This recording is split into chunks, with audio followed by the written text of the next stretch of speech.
Facts about 9/11. Manhattan Island was first discovered in 1609 on September 11th. It was discovered by Henry Hudson in his ship the Half Moon. An exact replica of the Half Moon was made in the late 80s. And on September 11th, 2001, that exact replica of the Half Moon sailed the exact path that Henry Hudson did when he first discovered Manhattan.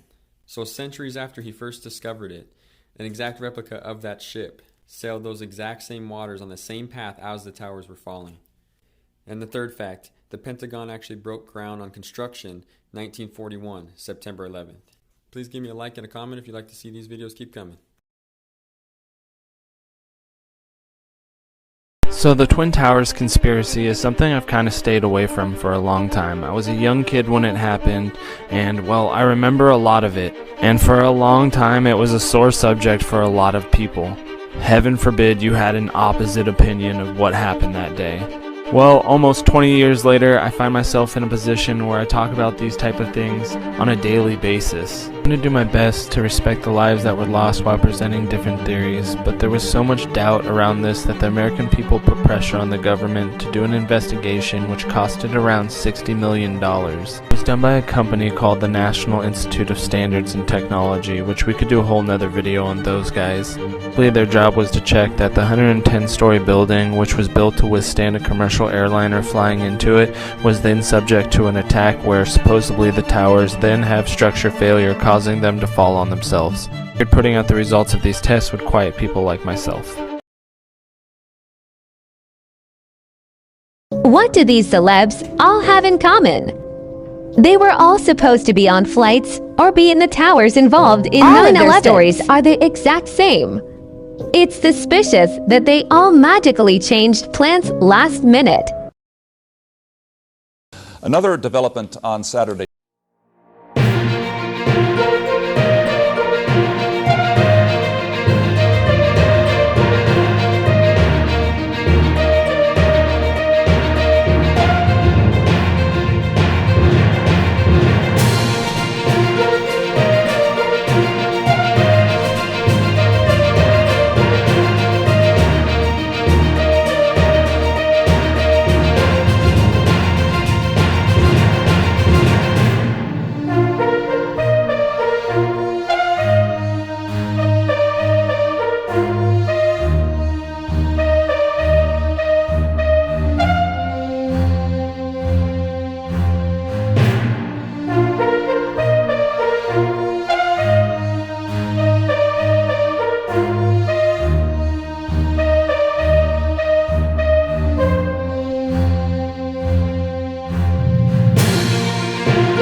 According to the official version, the plane approached in a low trajectory, clipping 5 light poles from the nearby intersection.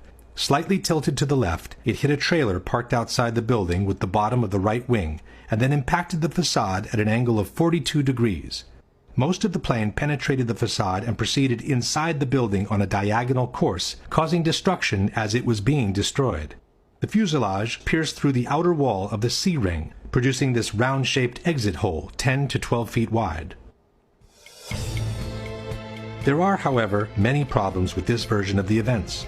The first one is the actual wingspan of a Boeing 757. Most of us remember the facade of the Pentagon after it had collapsed. But before it collapsed, right after the impact, this is what the building looked like. This series of pictures was taken by a Navy photographer shortly after the impact. There doesn't seem to be enough damage for a Boeing 757 to have penetrated the building almost in full. Using the best part from each image, a digital expert has created this composite picture, which has become the universal tool of reference for anyone involved in the debate. The composite picture shows an almost continuous opening at ground level, about 90 feet wide. The damage extends to the second floor, with an entry hole about 15 feet wide. This is enough, maintain the debunkers, to have accommodated most of the plane inside the building. The wingspan of a 757 is 124 feet. But the debunkers forget that the plane came in at a 42-degree angle, which makes the projected wingspan on the facade 160 feet wide. That's almost twice the 90-foot existing gash. As shown in this animation, the left wing should have also destroyed these two windows to the left of the opening. But the whole segment to the left of the opening doesn't seem to have been hit by a wing traveling at 500 miles per hour. The window's wooden frames are still in place, and the glass seems to have been broken from the ensuing explosion, not from the impact itself. The limestone covering the facade has fallen off, but the bricks underneath appear practically untouched. By the same projected angle, the right wing should have impacted the facade all the way to this column on the second floor. In fact, there is a diagonal cut on the second floor wall that could have resulted from the wing's impact. But this puts most of the wing above the second floor slab, which means it never penetrated the facade to begin with. So where did it go? This is the explanation by Popular Mechanics for what happened to the wings. The wings did not fully penetrate the facade. In fact, the wings had already been partially sheared off by the time the plane even hit the building. The fuselage mainly made the hole that existed. Conspiracy theorists want to know why it wasn't the width of the full wingspan of the plane, and actually just the simple reason was that the wings came off. But where did they go? Popular Mechanics doesn't say. A similar problem is posed by the horizontal stabilizers, which extend some 50 feet in width. As they are mounted 3 feet higher than the wings, they should have impacted the facade approximately here and here. But there are no visible marks from their impact on the facade, nor is any recognizable piece of the stabilizers visible on the lawn. Same story for the tail, which raises 24 feet above the fuselage.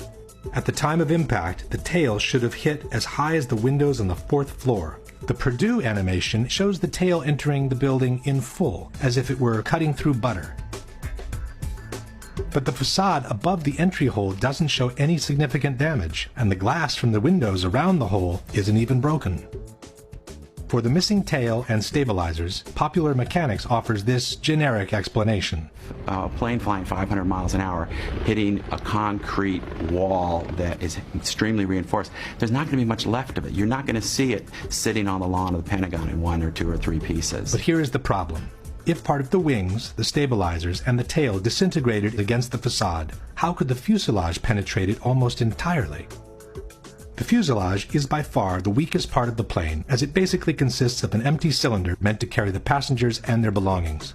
How could the fuselage, which is the weakest part of the plane, penetrate the facade almost entirely, while part of the wings, the stabilizers, and the tail, which are relatively stronger, were unable to do so and were shattered in 1,000 pieces instead? Even more mysterious is the disappearance of the engines. The 757 that allegedly hit the Pentagon was equipped with 2 RB-211 engines built by Rolls-Royce. Almost 8 feet in height, weighing over 7,000 pounds each, the internal core of the engine is made with components so sturdy and resistant that they are considered practically indestructible. It has to rotate at about 10,000 revolutions per minute, with a blade speed of about 800 miles per hour. To operate at around 1700 degrees, they're designed not to melt. Quali sono le parti che non vengono distrutte, che non si squagliano per il calore? Pezzi del carrello e il cuore dei 2 motori, che è molto più compatto dalla parte esterna dei motori, ovviamente è fatto in materiali che devono resistere alla temperatura, 2000-2500 gradi, per cui la parte centrale dei 2 motori è sicuramente sopravvissuta all'impatto. But where are they? In their animation, Purdue University has chosen to ignore the issue. As one can see, moments before the impact, the 2 engines simply vanish into thin air. This rotor could have come from any engine. There is also another picture of a similar disc, possibly the same disc, from a different angle. And then there is this part of an engine found inside the Pentagon. But we are not looking for scraps. We are looking for 2 3-ton pieces of machinery made with steel and titanium that after an accident should look something like this. Or like this. Or like this. In fact, had the Pentagon been hit by a 757, the 2 engines would have impacted the facade around these 2 points just below the wings. This means they would have proceeded inside the building on a path somewhat parallel to the fuselage, carving a trail of destruction much more devastating than any other part of the plane. È un proiettile simile il motore? Sì, sicuramente sì. Può essere tranquillamente un proiettile. Lanciato quello a 800 km/h, la struttura viaggia e non si ferma al minimo ostacolo. But there are no engines visible outside the exit hole, nor are there any other holes in the wall that could have been caused by an engine. Question: can you explain what happened to the core of the 2 engines, which is built with components so strong and resistant to be considered practically indestructible? Now for the biggest mystery of all, the exit hole.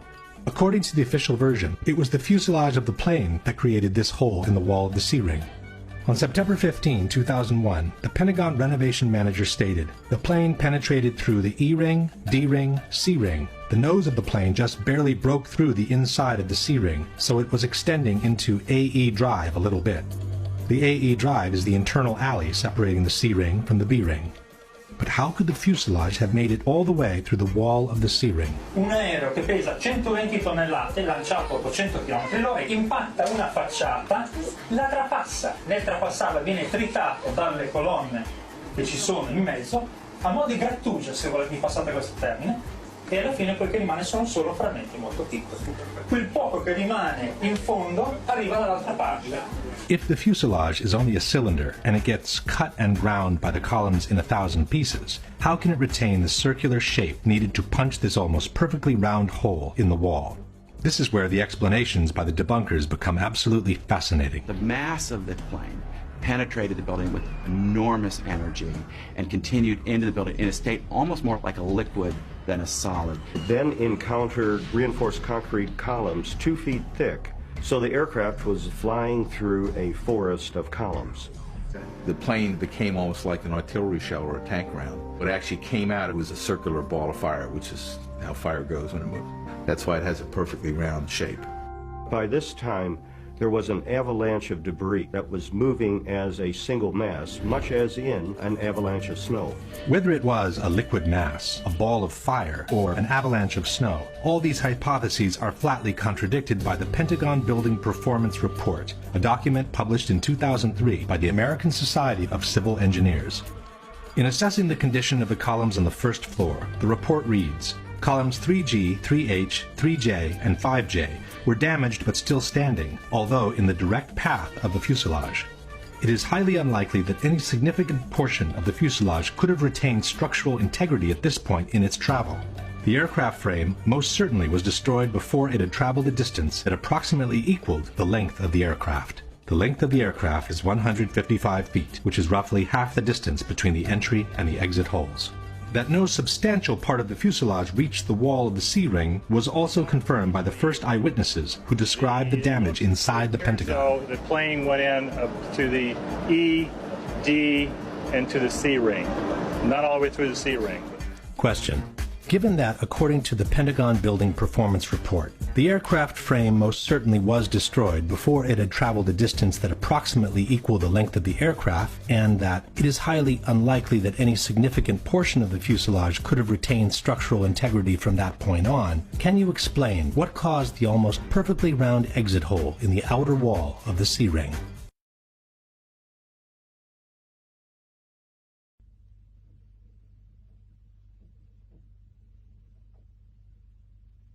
Synden sträcker sig.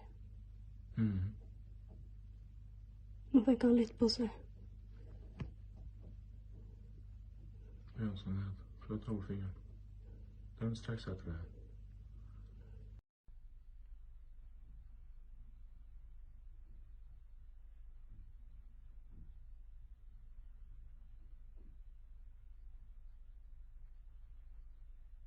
Synden sträcker sig.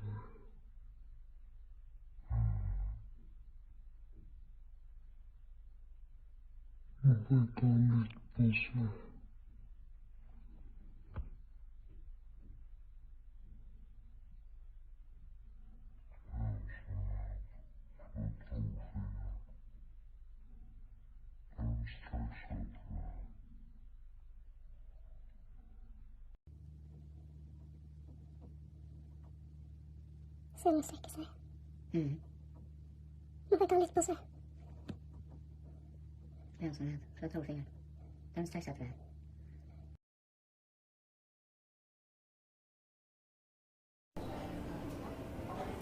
You'll have to forgive the mask. I'm at an airport. This was found outside the Pentagon. Also found outside the Pentagon. And yet again, found outside the Pentagon. Actually, this one was found inside the Pentagon, and you'll note the American livery there. Ooh, also found outside the Pentagon. Also, American Airlines. Also, this part of the plane was found inside the Pentagon. And this is a 757 landing gear, also found inside the Pentagon. I would also like to remind you that most of the exterior fuselage of a plane is made of aluminum, which melts at about 1200 degrees Fahrenheit, which is significantly lower than even most normal house fires. So when you combine it with jet fuel and a building, it's going to melt the aluminum. Also, literally hundreds of people saw the plane fly into the Pentagon.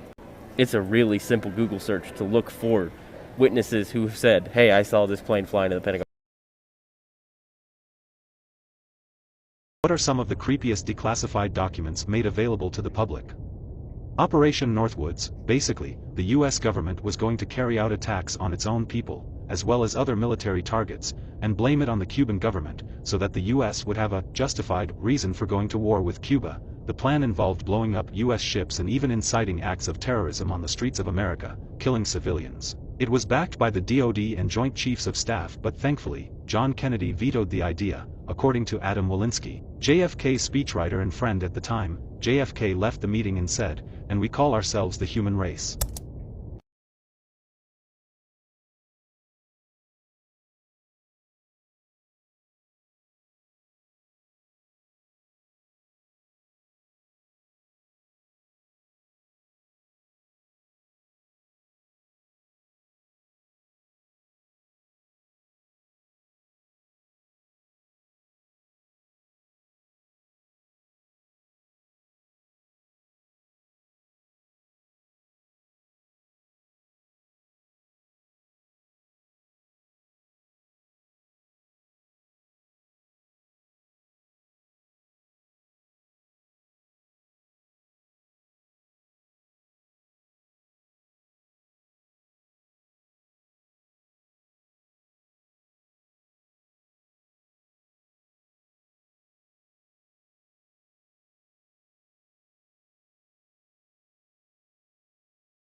Outside the Pentagon, CNN's military affairs correspondent Jamie McIntyre. And Jamie, you got very close to where that plane went down. That's right, Judy. A while ago, I walked right up to next to the building. Firefighters were still trying to put out the blaze. The fire, by the way, is still burning in some parts of the Pentagon.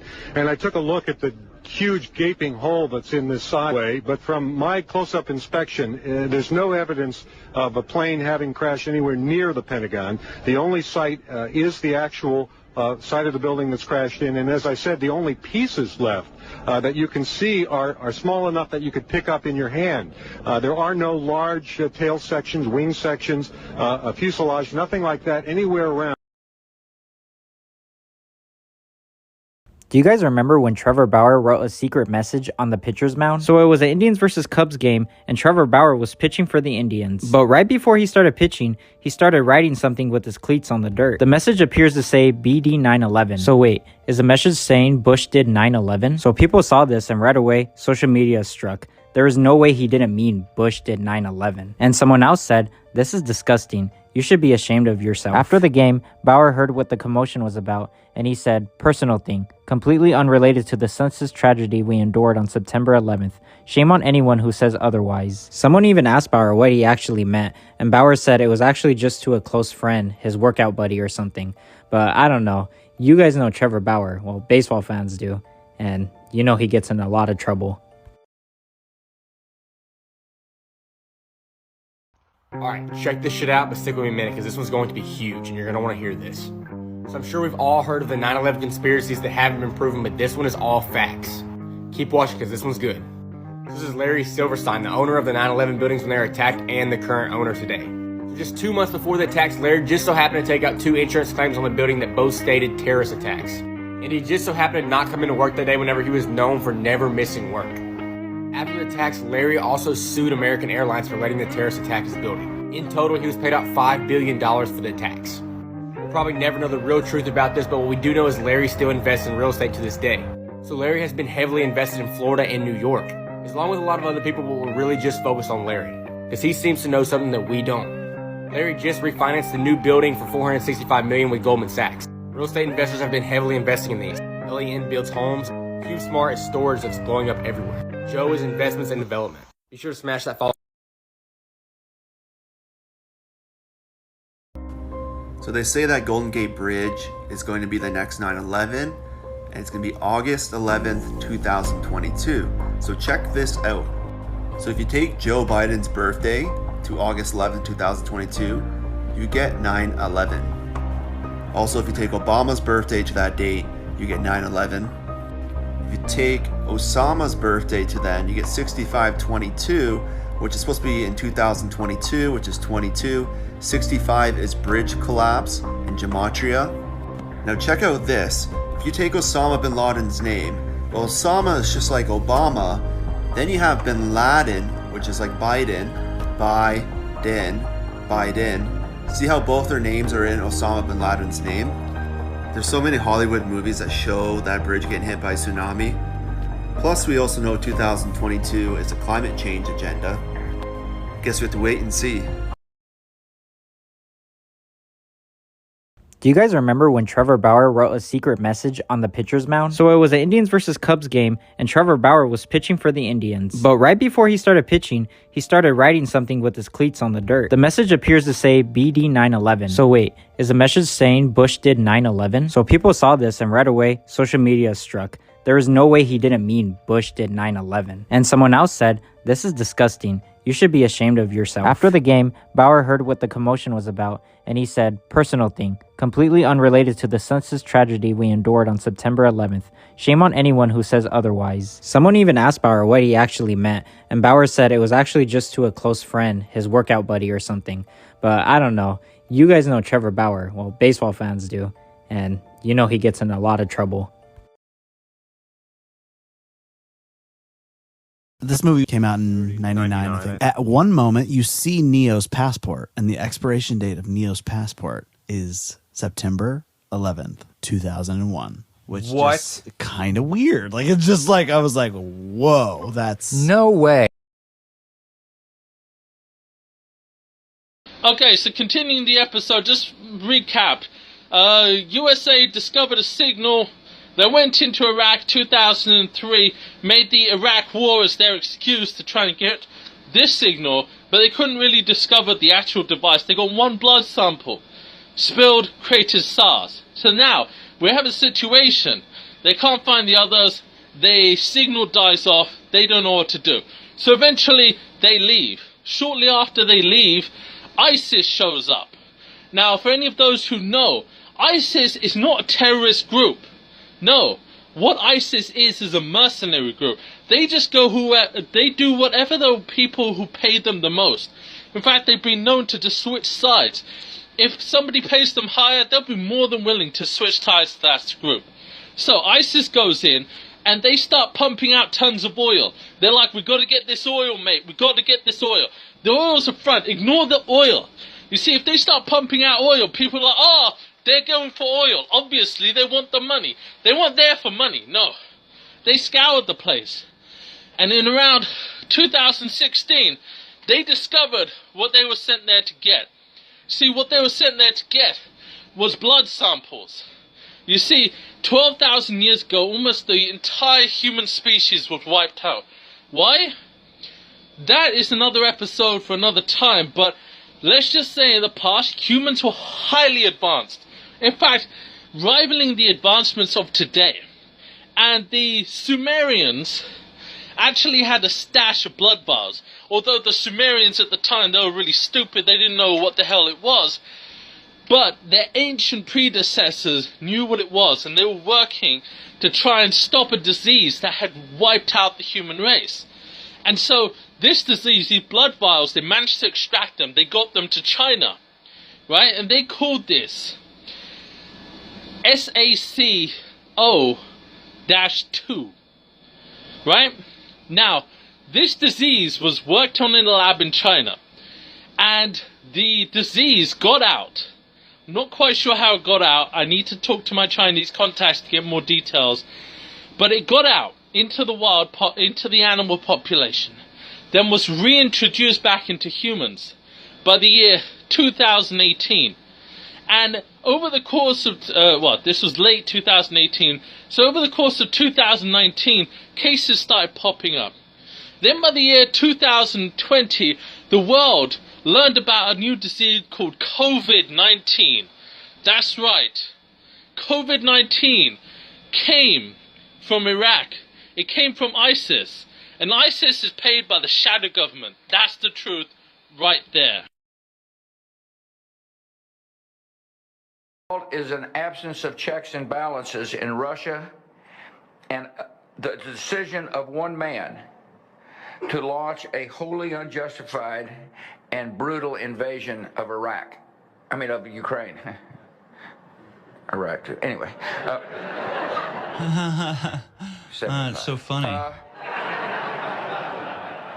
Isn't that hilarious? It's so funny. You know, like 1 million Iraqis. And remember the sound it makes. Get ready. Kite. Yes, kite. Get ready to read this word the fast way. Get ready. Kid. Yes, kid. Sound it out. Get ready. Kid. Sound it out. Get ready. Kid. What word? Kid. Yes, kid. Boys and girls, sound this word out. Get ready. Steel. What word? Steel. Yes, steel. Read these words the fast way. Get ready. Playing. Yes, playing. Get ready. Must. Yes, must.